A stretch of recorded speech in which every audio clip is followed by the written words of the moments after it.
Hello, this is Cathy Cassidy and I'm here to read you chapter 16 of Angel Cake.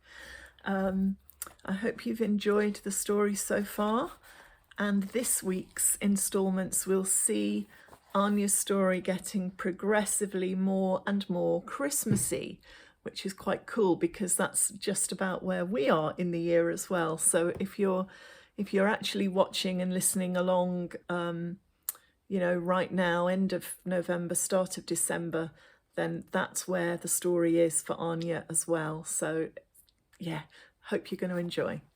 Chapter 16, that is the image at the top of the chapter, some Chinese lanterns. So here we go.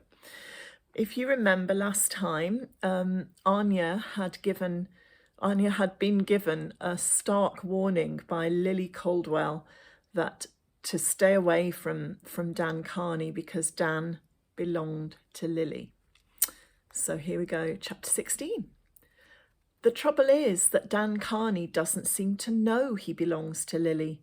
On Sunday morning, he turns up at the flat telling my parents he's helping me with a school project about Liverpool.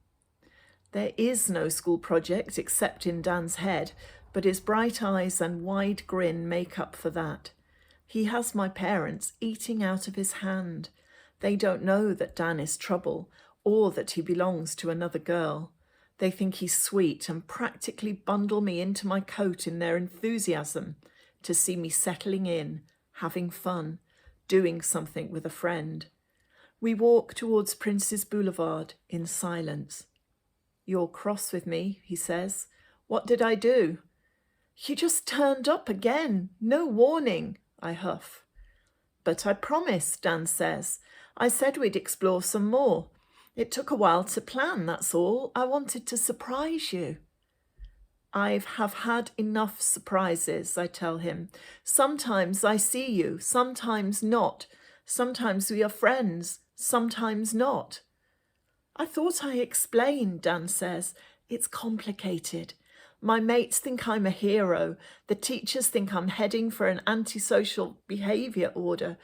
I'm just juggling it all, trying to keep Mum from finding out because that's the very last thing she needs right now." I bite my lip. I wish I could forget Lily Caldwell, her cold grey eyes, her perfectly painted lips blowing smoke rings into the frosty air. But I can't. "And your girlfriend," I ask Dan, "what does she think?" Dan stops walking. "I don't have a girlfriend," he says. "Lily says you do." "Lily?" he echoes. You've got that wrong, Anya. Lily is just a mate." "This is not what Lily says." "No way," Dan argues. "I've known her since primary school. I like her, sure, but Lily's just one of the gang. You must have misunderstood." I know different. Language barrier or not, Lily made herself very clear. Dan takes my hands right there in the middle of the pavement. If I was going to ask a girl out, well, trust me, Anya, it wouldn't be Lily. My heart soars, and for a moment I don't care about Lily Caldwell. Dan likes me. I know he does. Only it's not that simple, Dan sighs, and the dreams come crashing down around my feet. I can't ask anyone out right now because my life's a mess and I can't keep myself out of trouble, let alone anyone else. But I like you, Anya. I like you a lot. When I get things sorted, well, maybe then. Sorted, I echo. Dan sighs. He flops down onto a garden wall, his shoulders slumped. "It's been weird for a few months," he says. "Mum inherited some money from an aunt and took a lease on the cafe and the flat above. It was her dream." He frowns. "The trouble is, my dad, he's never around these days, and when he is, all they ever do is fight. Something is wrong, really wrong, and I don't know what to do about it. Do you know why I set fire to that book, Anya? I had to. I'd written about the rows, and Miss Matthews was going to make me read it out. She shouldn't have done that, right?" "No," I whisper, biting my lip. "She shouldn't." Dan takes hold of my hand and squeezes gently. "See," he says, "complicated." I can see now that complicated doesn't even start to cover it. Dan's life really is chaotic and crazy, and not in a good way. So, friends, right? Dan asks. Friends, I tell him. Always. It's not what I want, but it's better than some things. Better than the picture Lily painted, for sure. And at least now I know where I stand. We walk on, cutting down side streets lined with towering Victorian terraces until we come to a huge arched gateway, patterned with rich jewel-bright colours. Dan leads me through, and suddenly we're in a busy street lined with Chinese restaurants and shops selling velvet slippers and paper lanterns, bright with painted dragons. My eyes open wide. There's been a Chinese community in Liverpool since forever, Dan is telling me. A long time anyhow. And Afro-Caribbean and African and mixed race and tons of Irish and a whole bunch of Europeans. Liverpool's a melting pot, right? The pool of life. That's what makes it so cool. We all belong. You, me, all of us.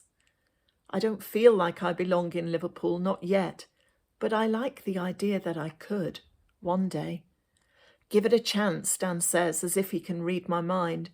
It's bound to be weird at first, but it will grow on you. It's the friendliest city in the world. I love it. And because Dan loves it, I want to love it too. He has it all planned out. We take a ferry across the Mersey and back, eat cheese rolls looking out over the Albert Dock with its tall, elegant sailing ships, and then mooch around the Liverpool Tate, squinting at op art abstracts that make us go cross-eyed. Then we tour the Beatles Museum, learning all about 4 Liverpool boys with dodgy haircuts who just about invented pop music before developing a taste for songs about yellow submarines and marmalade skies. Dan checks his watch. Shall we go? He asks. I arranged a lift home. In case you were tired, your carriage awaits. Outside, Ringo's weird yellow taxi is parked at the curb. All right, the aging hippie grins. One magical mystery tour coming right up. Free of charge to you two, obviously. It's dark by the time the yellow submarine taxi drops us off on the corner by the chippy. Thanks, Dan, I say. Today was the best day ever. Any time. Dan leans towards me, and for a moment I think he must have changed his mind about the just friends thing, but at the last minute he grins and ruffles my hair and heads off into the shadows. I climb the steps to the flat, smiling. The minute I push open the door to the living room, I know something is wrong. Mum, Dad and Kasia are huddled around the table, and a dull, awkward silence hangs over the room. Mum's pale face is streaked with tears, and Dad's is creased and lined with worry, and even Kasia looks frightened. Suddenly, I'm scared too. It turns out that Dad's business partner, Yuri, has pulled out of the business and gone back to the Ukraine, leaving Dad with one big tangle of bills, debts and complaints. It's the recession, Dad tries to explain. All across Europe, the boom times are over. Ukrainians, Poles, Latvians, all are heading home to their own countries, their families. Our workforce is half what it was. Some of the firms we worked for have folded. Nobody knows who to trust. I'm using the last of our savings to help keep the business afloat. It's a mess. And with Yuri gone, there's only me to sort it. We'll be okay, Anya, Mum says, but I'm not sure she believes it. I can work extra shifts at the hotel, keep us going until things pick up. What if things don't pick up? I ask. If they don't... Mum's voice trails away and Dad puts his head in his hands. If the business fails, we have no choice, he says. We must go home to Krakow. My heart freezes. Not so very long ago, of course, that was all I wanted, but things are different now. Liverpool is no dream, but it's not a nightmare either. I guess I'm starting to see the place as it really is. I'm getting the hang of the language, coping better at school, starting to settle in. And I have friends, good friends, special friends. I don't know where home is anymore, but I don't think it's Krakow. So, a very emotional chapter for Anya. I will be back with another chapter for you tomorrow. Please take care, keep smiling. And see you then.